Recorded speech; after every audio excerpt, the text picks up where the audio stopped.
Hi friends, welcome to mom and daughters kitchen. இன்றைக்கி நம்ம பார்க்க போகிறது முட்டை கொத்து பரோட்டா. அதுக்கு தேவையான பொருட்கள் என்னென்னு பார்க்கலாம்.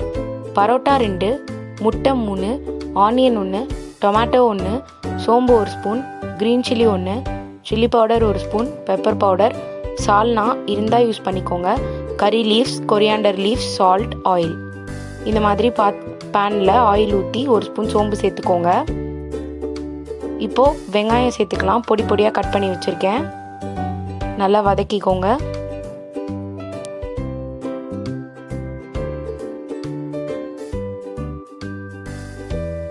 இப்போ பச்சை மிளகா சேர்த்துக்கிறேன், குட்டி குட்டியாக கட் பண்ணி வச்சுருக்கிறத. நல்லா வதக்கிக்கோங்க. இப்போ கறி லீவ்ஸ் சேர்த்துடலாம். நல்லா வதக்கிடுங்க. நல்லா இந்த வெங்காயம் நல்லா பொன்னிறமாக ஆகிற வரைக்கும் நல்லா வதக்கிக்கோங்க. இப்போ தக்காளி சேர்த்துக்கலாம். நல்லா வதக்கிடுங்க. இப்போ தேவையான அளவு உப்பு சேர்த்து நல்லா வதக்கிக்கோங்க. இப்போ 1 ஸ்பூன் சில்லி பவுடர் சேர்த்துக்கிறேன். நீங்கள் கரம் மசாலா வேணும்னா சேர்த்துக்கோங்க, ஏன்னா நான் இதில் சால்னா ஆட் பண்ணியிருக்கேன். இப்போ பெப்பர் பவுடர் சேர்த்துக்கிறேன். நல்லா வதக்கிடுங்க. இப்போ முட்டை உடச்சி ஊற்றிடலாம். நான் 3 முட்டை சேர்த்துருக்கேன் 2 பரோட்டாக்கு. நீங்கள் உங்கள் குவான்டிட்டிக்கு ஏற்ற மாதிரி முட்டை சேர்த்துக்கோங்க.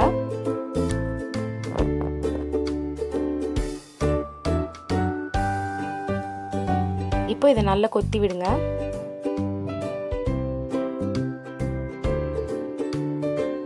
நல்லா கிளறி கொடுத்துக்கிட்டே இருங்க.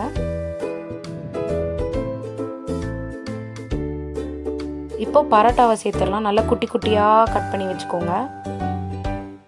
இப்போ அப்படியே அதில் சால்னாவை சேர்த்துடுறேன். சால்னா இல்லைன்னா நீங்கள் கரம் மசாலா 1 ஸ்பூனும் மல்லித்தூள் 1 ஸ்பூனும் சேர்த்துக்கோங்க. நல்லா விரவி விடுங்க. நல்லா கிண்டிக்கிட்டே இருங்க.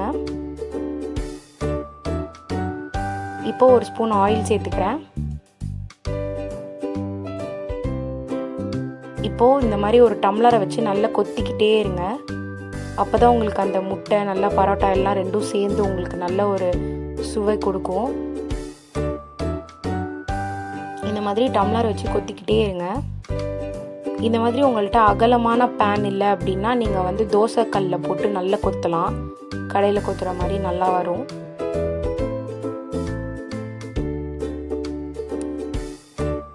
இந்த மாதிரி கொத்திக்கிட்டே இருங்க. நல்லா உங்களுக்கு இந்த மாதிரி கன்சிஸ்டன்சி வர வரைக்கும். இப்போ கறி லீவ்ஸ் போட்டு ஆஃப் பண்ணிடலாம். இப்போ இதை ஒரு பாத்திரத்துக்கு ட்ரான்ஸ்ஃபர் பண்ணிடுறேன்.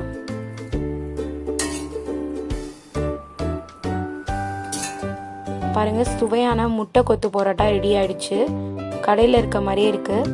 கண்டிப்பாக இதை வீட்டில் ட்ரை பண்ணி பாருங்கள்.